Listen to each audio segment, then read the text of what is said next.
Assalamu alaikum class 7. Today we are going to start pre-reading of exercise 7D. So open page number 100. Simple interest, ये हमारा topic है. A sum of money deposited in a bank for a certain period of time earns an extra amount of money. जब भी money deposit की जाती है bank के अंदर for a certain period of time, then we earn some extra amount of money. This additional amount depends on the amount deposited and period for which it was deposited. अब वो जो extra money हमें मिलेगी वो depend करती है 2 points पे. उसका पहला पॉइंट आता है अमाउंट डिपॉजिटेड. जितनी अमाउंट हमने डिपॉजिट कराई, लेट्स सपोज अगर 1 लाख है तो उसका अलग एक सिंपल इंटरेस्ट होगा. उस पर अर्न होने वाली मनी एक स्पेसिफिक अमाउंट होगी.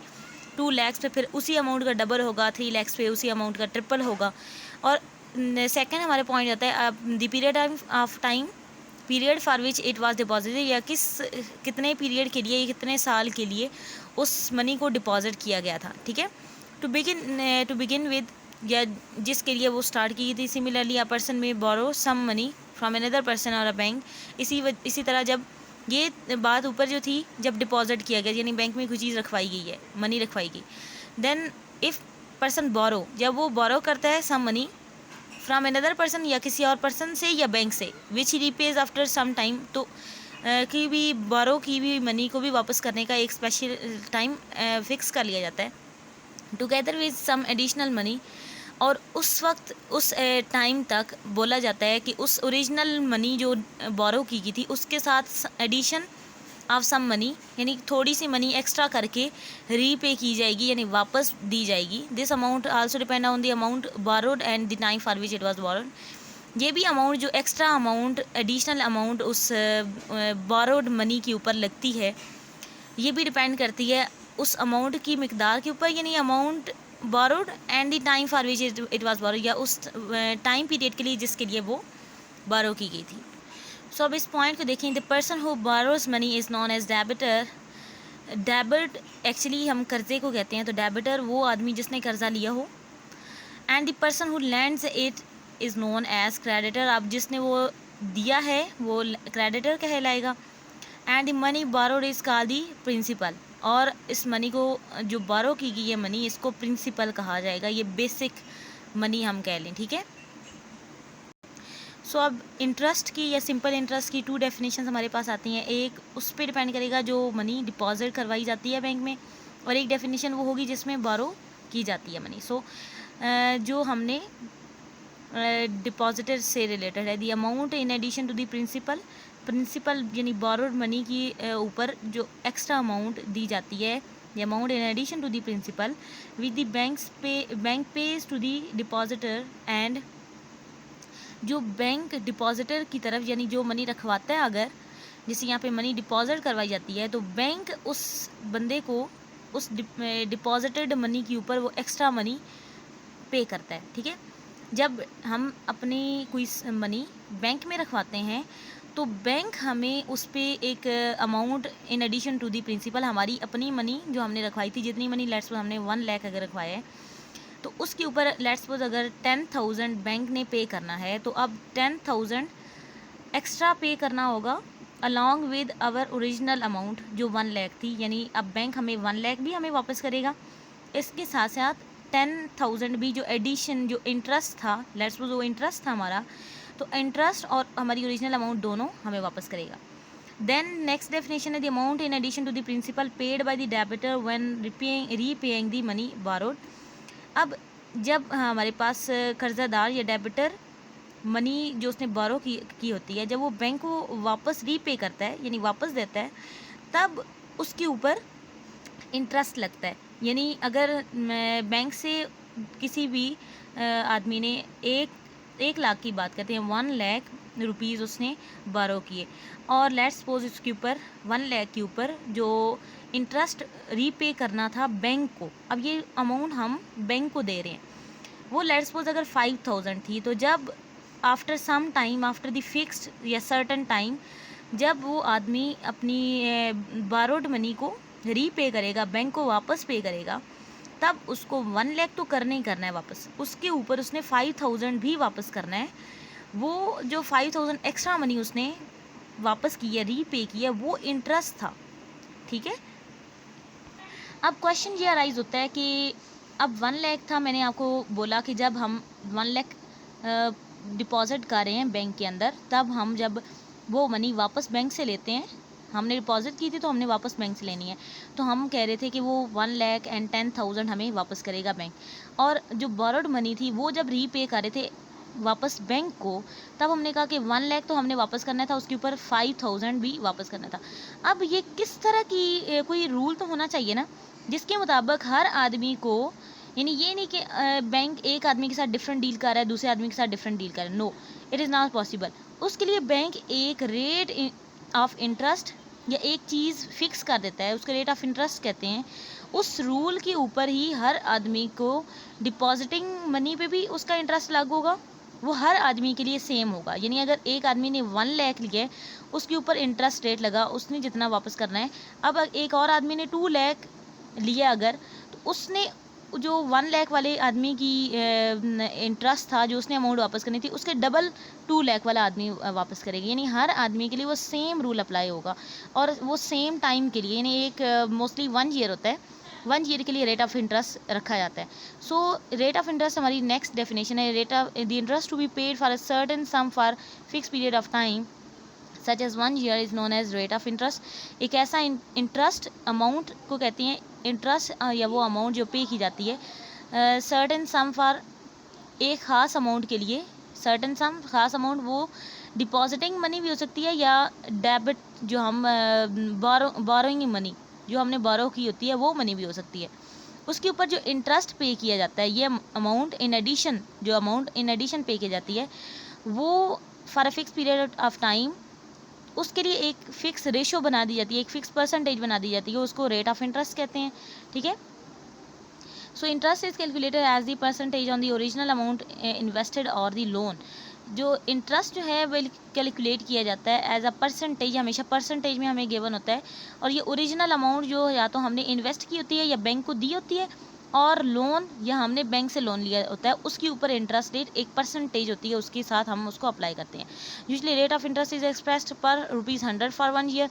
ये यूजली पर ₹100 फॉर 1 ईयर एक्सप्रेस किया जाता है, और इसे कहते हैं the rate percent per annum. Per year है तो पर एनम कहलाता है, और रेट पर सेंट मीन, सेंट को हम 100 कहते हैं, सेंट यहाँ भी यूज होता है, it means 100, Saint mean 100 per annum. सो पर सेंट पर एनम, 1 ईयर को एनम कह रहे हैं और 100 को सेंट कह रहे हैं, ठीक है। Thus, the rate of 5% per annum means the interest is ₹5 on ₹100 for a period of 1 year, ठीक है। सो अब इसी के साथ हमारे पास एक और टर्मिनोलॉजी आ जाती है, that is amount the principal together with the interest.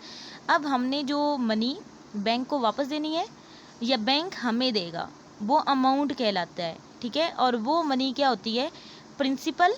Principal क्या होता है, इन्वेस्टेड मनी या loaned money, together with the interest, जो इन एडिशन हमारी आती है, अमाउंट आती है। Principal together with interest is known as amount. Amount का फार्मूला क्या होता है, principal plus interest, amount is equal to principal plus interest. So अब एग्जांपल नंबर 20 देखें, ये इन्हीं टॉपिक से रिलेटेड है। The find the interest on ₹600 for 7 year at the rate of 4% per annum. हमने इंटरेस्ट लेना है, फाइंड करना है, इंटरेस्ट अमाउंट फाइंड करनी है, इट मीन्स ऑन ₹600, ये हमारा प्रिंसिपल अमाउंट है फॉर 7 ईयर्स, कितने साल के लिए, 7 ईयर्स के लिए, eight the rate of 4% per annum, और हमारा रेट जो है 4% पर एनम है, यानी ₹4 पर ₹100 पर 1 year. So interest on ₹100 for 1 year, ₹100 पे पर सेंट कितना इंटरेस्ट रेट जा रहा है, ₹4। अब यूनिटरी मेथड के थ्रू कर रहे हैं तो हमें ₹1 फॉर 1 ईयर करना है, तो ये 100 इधर आके डिवाइड हो जाएगा। अब हमें जो दिया गया है वो 600 दिया गया है, ₹600 के लिए जब फाइंड करना है तो ये 600 इधर आके मल्टीप्लाई होगा, हमारे पास ₹24 आ गया। अब हमने यहाँ पे 1 ईयर के लिए चेक कर रहे थे, हमने चेक करना है 7 ईयर्स के, तो इंटरेस्ट ऑन ₹100 फॉर 7 ईयर्स, तो यही अमाउंट 7 से जाके मल्टीप्लाई होगी. It means after 7 years the total interest was ₹168. So in next page interest का हमें फार्मूला बताया गया, that is P multiply R multiply T divide 100. आपने पिछली क्लास में यही फार्मूला इस तरह देखा था, P multiply R by 100 multiply T. सो ये सेम वही चीज़ है, जस्ट उसकी नोटेशन थोड़ी डिफरेंट लिखी गई है. इसमें P हमारा प्रिंसिपल होता है, R rate of interest per annum है, एंड टाइम इन ईयर्स हमें दिया गया है. अब P denotes the principal, R denotes rate of interest per annum, T time, and A is the amount to be paid in future. अब A अगर हमने find करना है तो A का फार्मूला P प्लस I है, और I की जगह I की ये वैल्यू हमने सब्सटीट्यूट की, तो P प्लस ब्रैकेट के अंदर ये सारा फार्मूला हमने पुट करना है, P multiply R multiply T divide 100. सो अब हमारे पास अगर हमने यहाँ से I फाइंड करना हो तो P इस साइड पे आके सब्ट्रैक्ट हो जाएगा, तो I is equal to A minus P. तो ये भी इंटरेस्ट फाइंड करने का एक फार्मूला है. अगर हमें हमारे अमाउंट और प्रिंसिपल गिवन होगा तो हम सिंपली ये फार्मूला यूज़ कर लेंगे. अगर हमें PRT गिवन होंगे और हमने अमाउंट फाइंड करनी होगी तो हम ये वाला फार्मूला यूज़ करेंगे.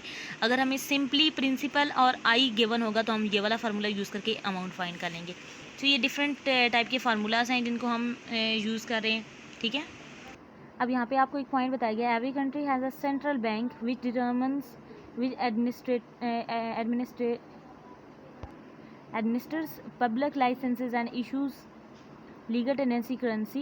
One of the first such banks to be instituted was the Bank of England. It was founded in 1694 by 1268 shareholders to lend King William III money to finance his wars against France, and in return it received 8% interest and the right to issue notes against the security of loan. ये हर एक country के अंदर एक central bank होता है और वही actually rate of interest decide कर रहा होता है, and all the remaining banks of the country has to follow that interest rate. जैसे पाकिस्तान में अगर बात करें, हमारे पास स्टेट बैंक ऑफ पाकिस्तान है, वही सारे डिसीजन ले रहा होता है और उसी के मुताबिक हमारे per annum interest rate loans पे और हमारे डिपॉजिटिंग मनी पे फिक्स हो रहे होते हैं, और उन्हीं रूल्स को then all of the remaining banks follow करते हैं. अब यहाँ पे जो बताया गया है, सबसे पहला बैंक जो था वो बैंक ऑफ इंग्लैंड था, और वो 1694 में उसको बनाया गया, और उसमें 1268 शेयर होल्डर्स ने सबसे पहले उसके अंदर मनी अपनी इन्वेस्ट की थी, और वो एक्चुअली जो सिक्योरिटी इश्यूज़ के लिए, या हम कह लें कि मुल्क की दिफा को कंट्रोल करने के लिए, उसको मजबूत करने के लिए ये एक्चुअली बनाया गया था, ठीक है. नेक्स्ट हमारे पास इधर जो टॉपिक आता है टाइम, जो इसके अंदर हमारे पास ये टाइम है. The value of amount in transaction depends on 3 factors. हमारी जो अमाउंट है किसी भी ट्रांजेक्शन पे, चाहे हम डिपॉजिट कर रहे हैं या लोन ले रहे हैं, वो डिपेंड करती है 3 फैक्टर्स पे, principal, rate of interest and time. यानी हमारी जो अमाउंट है वो 3 फैक्टर्स पे डिपेंड करती है, principal, rate of interest and time. To calculate times in years, अगर इनमें से हमने टाइम फाइंड करना है, सो टाइम का फार्मूला क्या होगा, time in years is equal to 100. ये 100 इधर डिवाइड हो रहा है इस साइड पे आके, मल्टीप्लाई होगा 100 multiply interest over principal multiply rate of interest, ठीक है. यानी इस तरफ से भी इस फार्मूला से हमने इसको डिराइव कर लिया. सो इसका जब नोटेशंस में हमने सिंबल्स यूज़ किए तो T is equal to 100 multiply P multiply R, ये आपने याद रख लेना है. जहाँ भी हमने टाइम फाइंड करना होगा ये वाला फार्मूला यूज़ करेंगे. Next rate of interest per annum. अब अगर हमने R फाइंड करना है इसी फार्मूला के अंदर, R अगर फाइंड करना है, सो रेट ऑफ इंटरेस्ट का फार्मूला होगा 100 multiply interest time multiply principal, तो T मल्टीप्लाई P डिनोमिनेटर में इसका आएगा. अब एग्जांपल नंबर 21 देखें. Find the simple interest on ₹250 for 2 years at 5% per annum. हमने सिंपल इंटरेस्ट यानी I फाइंड करना है. सो I का फार्मूला क्या था, P multiply R multiply T, यहाँ पे बाई 100 इस तरह लिखा हुआ है, हमने फार्मूला में इस तरह भी देखा है. So any of the notation is good, ठीक है. आप कोई भी एक नोटेशन यूज़ कर सकते हैं. अब हमें प्रिंसिपल जो दिया गया वो 250 है. 250 प्रिंसिपल की पुट की इंटरेस्ट रेट 5% है. और टी हमारा 2 ईयर्स है, divide by 100। So divide by 100 को आप इस तरह लिख लिया। अब हमने सारी कटिंग पॉसिबल जहाँ थी उसको किया।